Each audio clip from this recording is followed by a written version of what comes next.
துரை மாதிரி நாங்கள் வந்து ஏசி அறையில் இருந்துட்டு பேராஷூட்டில் வந்து இறங்கி அரசியலுக்கு வந்தவர்கள் அல்ல. அப்படி சக்கையத்து பிழிஞ்சு போடுவது என்பது ஏற்றுக்கொள்ள முடியாது. அது வந்து ஒரு ஜனநாயகத்தின் குரல். நெருக்கடியும் அச்சுறுத்தலையும் துரை மூலமாக வந்திருக்கிறது. அவர் ஒருவேளை தன்னுடைய மகனுக்காக என் மீது ஒரு அபாண்டமான பழி போட்டிருந்தாலும் ஆச்சி கொழுக்கட்டை மாவு வந்தாச்சு. ஆச்சி கொழுக்கட்டை மாவிற்கு கொழுக்கட்டை அச்சை கேட்டு வாங்குங்கள். மறுமலர்ச்சி திராவிட முன்னேற்ற கழகத்தின் பொதுச் செயலாளர் அன்பு தலைவர் வைகோ அவர்கள் என் மீது சுமத்திய அந்த துரோகப் பழியை துடை தெரிவதற்காக தலைநகர் சென்னையில் சிவானந்த சாலையில் ஆயிரக்கணக்கான அவரின் கண்ணின் மணிகள் அமர்ந்து காலை 9:30 மணியிலிருந்து 5 மணியோடு முடிய வேண்டிய உண்ணாநிலை போராட்டம் 6 மணி கடந்தும் நடந்து கொண்டிருந்தது. என்ன பண்ண போறீங்க சார்? தொடர்ந்து மதிமுகவில் இன்னும் உங்களை அந்த கட்சியிலேருந்து நீக்க மாட்டாங்க, நீங்களும் வெளியே வர மாட்டீங்க. தொடர்ந்து நாங்கள் எப்படி இல்லை இங்கே கூட இருக்கிற தொண்டர்கள் எப்படி புரிஞ்சுக்கிறது? வந்து யார் சொல்லியிருக்குது?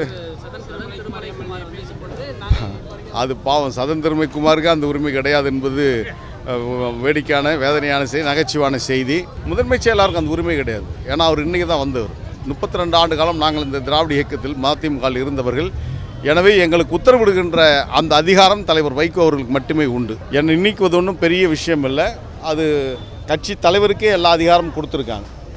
ஒருவேளை இன்றைக்கி புதிய விதிகள் எதாவது போட்டிருக்காங்கன்னு தெரியல. ஒரு கட்சி நிர்வாகிகளை நீக்குவதற்கு மாவட்ட கழகத்தில் தீர்மானம் நிறைவேற்றி பொதுக்குழு அங்கீகரித்து சட்டமன்றத்தில் தீர்மானம் நிறைவேற்றி பாராளுமன்றத்தில் கொண்டு சென்று ஜனாதிபதியுடைய ஒப்புதல் பெற்று அதுக்கப்புறம் ஐநா மன்றத்தில் கொண்டு சென்று மதிமுக உறுப்பினர்களை நீக்குவதற்கு அதிகாரம் ஏதாவது வழங்கியிருக்கிறார்கள் எனக்கு தெரியல.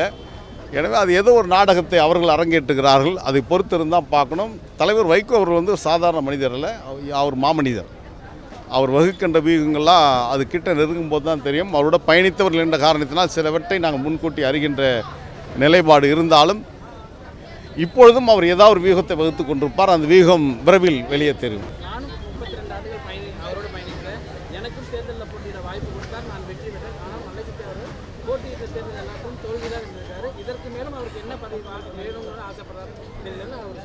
சதன் திருமலைக்குமார் பாவம், அவர் அண்ணன் ரொம்ப நல்ல மனிதர், மருத்துவர். அவருக்கு இருக்கின்ற அந்த பாதுகாப்பு, அவருக்கு இருக்கின்ற சூழல்கள் என்பது வேறு. அவர் 96 தேர்தலில் போட்டிட்டாரான்னு எனக்கு தெரியல, 2001 தேர்தலில் போட்டிட்டாரான்னு எனக்கு தெரியாது. இந்த தேர்தலெலாம் நான் எப்பொழுதுமே விரும்பி தேர்தல் சீட்டு கேட்டமல்ல. கட்சி சொல்கிறது, ஒரு கடமை சொல்கிறது, ஒரு போராட்டத்துக்கு எப்படி செல்கிறோமோ அதுபோல தான் தேர்தலை நாங்கள் எதிர்கொண்டோம். எனவே 2006 பொறுத்தவரை நான் எழும்பூர் தொகுதியில் போட்டியிட நான் கடைசி வரலும் மறுத்தேன். ஆனால் என்னை வலுக்கட்டாயமாக தலைவர் வைகோ தான் சொன்னார். ஆனால் அது தோல்வி நிச்சயம் எனக்கு தெரியும். ஆனால் கடைசி தேர்தல் 2021ஆம் ஆண்டு நடைபெற்ற சட்டமன்ற பொதுத் தேர்தலில் நான் நிச்சயம் வெற்றி பெறுவேன் என்ற நம்பிக்கை இருந்தது. ஆனால் கடைசி நேரத்தில் பணம் பாதாள வரையில் பாயும் என்பதை போன்று கோடிக்கணக்கான பணத்தை செலவு செய்து விரயம் செய்து அந்த வெற்றியை அவர்கள் தக்க வைத்தார்கள். சிலாயிரம் வாக்குகள் தான் என்னுடைய வெற்றி பறிக்கப்பட்டிருக்கிறது. எனவே அண்ணன் சதன் திருமலைக்குமார் அவர்களுக்கு மிகுந்த மரியாதை எங்களுக்கு உண்டு. அவரை தக்க வைப்பதற்காக அவருக்கு மேலே ஏதாவது இப்பொழுது சொல்லிட்டு இருக்கலாம். அவரையும் வெளியேற்றுவதற்கான நடவடிக்கைகள் ஏற்கனவே துவங்கிவிட்டதாக எங்களுக்கு வந்திருக்கின்ற தகவல். ஒருவேளை எங்களுடைய பிரச்சனை அதுக்கு தடுப்பாக இருந்திருக்கலாம். அதெல்லாம் விரைவில் மாற்றங்கள் நிகழும் மதிமுகவில்.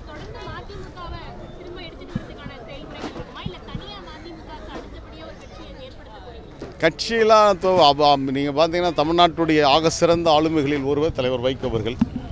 செல்வமும் செல்வாக்கும் பெற்ற மிகப்பெரிய தலைவர், எழுத்தாற்றல் பேச்சாற்றல் மிக்க தலைவர், உலகம் அறிந்த ஒரு தலைவர். அவராலே ஒரு இயக்கத்தை கட்டி எழுப்பி வெற்றி சமவெளி கொண்டு வர முடியாத ஒரு சூழல் ஏற்பட்டது. நாங்கள் அந்த தலைவனுக்கு நிகரானவர்கள் அல்ல. ஆனால் ஒரு இயக்கத்திற்கான பணிகள், ஒரு போராட்ட களம் என்று சொன்னால் அந்த போராட்ட களத்தின் முன்கள பணியாளர் நாங்கள் எல்லாம் பணியாற்றோம். துரை மாதிரி நாங்கள் வந்து ஏசி அறையில் இருந்துட்டு பேராஷூட்டில் வந்து இறங்கி அரசியலுக்கு வந்தவர்கள் அல்ல. 32 ஆண்டு காலம் இன்றைக்கி எப்படி உமிழ்நீரும் அருந்தாமல் பட்டினி போராட்டத்தை மேற்கொண்டோமோ இதுபோல் பல போராட்டங்களை பட்டினி போராட்டத்தை நடத்தியிருக்கிறோம், ஆர்ப்பாட்டங்கள் நடத்தியிருக்கிறோம், நடைபயணங்கள் மேற்கொண்டிருக்கிறோம். எந்த காலகட்டத்திலும் நாங்கள் இந்த போராட்ட களத்தில் விலகியவர்கள் அல்ல. எங்களை போராளியாகவே என் தலைவர் வைகோ அவர்கள் என்னை வார்ப்பித்திருக்கிறார்.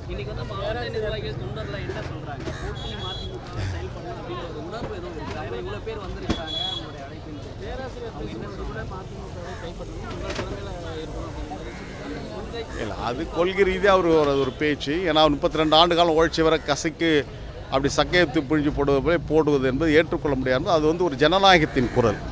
இந்த உரிமையை நீங்கள் விடக்கூடாது. இட்ஸ் ஒரு ஃபண்டமெண்டல் ரைட் என்பது போல் தான் அவர் சொல்லியிருக்கிறாரு. எனவே இந்த களத்தில் என்னுடன் வந்திருக்கிறார்கள் என்று சொன்னால் நீதி கேட்பதற்காக வந்திருக்கிறார்கள். உட்கட்சி ஜனநாயகத்தை பாதுகாக்கணும் அப்படின்னா மக்கள்கிட்ட நீதி கேட்கறது ஒரு பக்கம், ரெண்டாவது நீதிமன்றத்துக்கும் போவாங்க, தேர்தல் ஆணையத்துக்கும் போவாங்க. அது போன்ற ஒரு சூழல் இப்போ மதிமுக இருக்குன்னு நீங்கள் பார்க்குறீங்களா? எதிர்காலத்தில் அப்படி ஒரு வாய்ப்பு இல்லை, இது மக்கள் மன்றத்தில் அவர்கிட்ட நம்ம சொல்லியிருக்கிறோம். அவர் புரிந்து கொள்வார் என்ற நம்பிக்கை இருக்கிறது. இது நீதிமன்றத்துக்கு போக வேண்டிய அளவுக்கு மறுமலர்ச்சி திமுகவுடைய பலமும் இல்லை. மக்கள் மன்றத்திற்கு சென்றாலும் அந்த கட்சியில் நீங்கள் ஒரு நாள் இருந்தீங்களா என்ற கேள்வியும் எங்கள் மீது எழுகிறது. நானே கடைசி ஆளாக இருக்கட்டும் இந்த கடுமையான ஒரு குற்றச்சாட்டை என் மீது வைத்திருக்கிறார். இனி இது போன்ற ஒரு குற்றச்சாட்டை எந்த தொண்டன் மீது வைக்காதீர்கள் என்பதுதான் எங்களுடைய அன்பான வேண்டுகோள். துரைக்கு ஒரு வேண்டுகோள். எங்கள் அன்பு தலைவர் வைகோ அவர்களை ஏறக்குறைய 28 ஆண்டுகள் நாங்கள் கண்ணை இமை பாதுகாப்பதை போன்று பாதுகாத்திருக்கிறோம். ஆனால் இப்போ அந்த தலைவனை பாதுகாக்க வேண்டிய இடத்தில் நீங்கள் தான் இருக்கிறீங்க. நாங்கள் ஒரு பக்கத்தில் வர முடியாது. விரும்பினாலும் விரும்பாவிட்டால் அந்த இடத்துக்கு வர முடியாத சூழல் இருக்கிறோம். அந்த தலைவனை காக்க வேண்டிய கடமை துரை அவர்களுக்கு உண்டு. 2023ஆம் ஆண்டு பொதுக்குழுவில் ஒரு ஆலோசனை உங்களுக்கு சொன்னார். இந்த ஆலோசனையை வீட்டில் சொன்னால் கோவிச்சுப்பார், சண்டை போடுவார் என்று தலைவர் வைகோ அவர்கள் பொதுக்குழுவிலே பேசுகிறார். அந்த அளவுக்கு அந்த தலைவனுக்கு ஒரு நெருக்கடியும் அச்சுறுத்தலையும் துரை மூலமாக வந்திருக்கிறது. எனவே துரை வந்து எங்கள் தலைவரை பாதுகாக்க வேண்டும் என்பதுதான் எங்களுடைய வேண்டுகோளாக நாங்கள் வைக்கின்றோம். இவ்வளவு நடந்ததுக்கு அப்புறம் இன்னமும் உங்களை வந்து கட்சியிலேருந்து நீக்கல அப்படின்றது நீங்கள் ஏன் பார்க்குறீங்க? அதுக்கான காரணங்கள் அவங்க தான் சொல்லணும். ஏன் நீக்கப்படவில்லை என்பதற்கான காரணங்கள் அவங்க தான் சொல்லணும். நான் உண்மையாக உழைத்திருக்கிறேன். அவர் ஒருவேளை தன்னுடைய மகனுக்காக என் மீது ஒரு அபாண்டமான பழி போட்டிருந்தாலும் நான் உண்மையாக திராவிட இயக்கத்தில் உழைத்திருக்கிறேன். அவர் இட்ட பணிகள் அனைத்தையும் செய்திருக்கிறேன். மரணத்தை எதிர்கொண்டு கூட நான் போராடி இருக்கிறேன் என்பது அவருக்கு தெரியும். எனவே அவருக்கு மனசாட்சி உறுத்தலாம். ஒருவேளை அதை நிறுத்தி வச்சுக்கலாம், பார்த்துக்கலான்னு கூட அவர் கடந்து போகணும்னு நினைப்பார். ஒருவேளை அந்த முடிவை எடுத்தால் அடுத்தது உங்களுடைய செயல்பாடு என்னவா இருக்குது? எங்களுடைய செயல்பாடுகள் இப்போ எங்களை அவங்க அழைக்க போகிறதில்ல. அதற்காக நாங்கள் வீட்டில் முடங்கி இருக்க போகிறதில்ல. அதனால் இப்போது அடுத்த கட்ட நகர்வுகள் நாங்கள் எங்களுடைய பயணத்தை நாங்கள் மேற்கொண்டு போவோம்.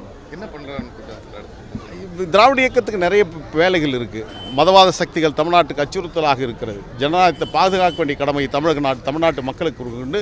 அந்த மக்களுக்கான பணிகளை நாங்கள் எங்களால் முடிஞ்ச அளவு பணிகளை மக்களுக்கு விழிப்புணர்வு ஏற்றுக்கிற பணியை நாங்கள் செய்வோம். மாவட்ட செயலாளர்கள் தனியாக உங்களுக்கு அளிக்கப்பட்ட நீதி அப்படின்னு சொல்லி பேசினாங்களா? உங்ககிட்ட எத்தனை பேர் பேசியிருக்காங்க. எனக்கு எதிராக பேசினவங்க கூட நிர்வாக கூட்டத்தில் பேசினவங்க கூட மறுநாள் எங்கிட்ட தொலைபேசியில் அழைத்து இது மாதிரி நிர்பந்தம் எங்களை பேச சொன்னாங்க. எனவே நாங்கள் பேசணும். உங்களுக்கு தெரியும் நாங்கள் உங்கள் சார்பில் நிற்கிறோம் என்பது தெரியும். நாங்கள் அப்படி நின்னோம்னா எங்களுடைய பதவிக்கு ஆபத்து வரும்னு அவங்களே எங்கிட்ட சொல்லியிருக்காங்க. பல பேர் பேசியிருக்காங்க. உண்ணாவிரத போராட்டம் இன்னைக்கு இருக்கக்கூடிய நிலைமையில் துரை வைகோ அவர்கள் துணை முதலமைச்சர் மாவட்ட செயலாளர்களோடு சேர்ந்து போய் பார்த்துருக்காங்க.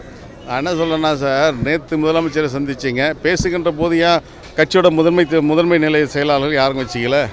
துணை பொதுச் செயலாளர் பக்கத்தில் அண்ணன் ஏகே மணி இருக்கிறார்ல, செஞ்சியில் கூப்பிட்டா 1 மணி நேரத்தில் வருவார்ல. கடந்த 4 ஆண்டுகளாக எந்த தலைமை நிர்வாகிகள் நீங்கள் எட்டு போய் உட்கார வச்சு பேசியிருக்கீங்க? தலைவர் வைகோ அது மாதிரி செஞ்சுருக்கிறார். துரை வந்ததுக்கப்புறம் யாரையும் உள்ளே அழைச்சிட்டு போகுது. சும்மா எடுத்து போய் ஃபோட்டோ கொடுத்துட்டு வருவாங்களே கண்டி யாரையும் உள்ளே சென்று அழைத்து பேசுவதற்கான எந்த அனுமதியும் கிடையாது. இதுதான் துரையோட நடவடிக்கை. இப்போது இதை திசை திருப்ப ஆயிரக்கணக்கில் திரண்டாங்க தோழர் என்பதற்காக அதை திசை திருப்பணுக்காக இன்னைக்கு அவர் வேறு நாடகத்தை நடத்தலாம். அவர் நாடகத்தை நாட்டு மக்கள் உள்ளமாற உணர்ந்திருக்கிறார்கள். ஆச்சி கொழுக்கட்டை மாவு வந்தாச்சு. ஆச்சி கொழுக்கட்டை மாவிற்கு கொழுக்கட்டை அச்சை கேட்டு வாங்குங்கள்.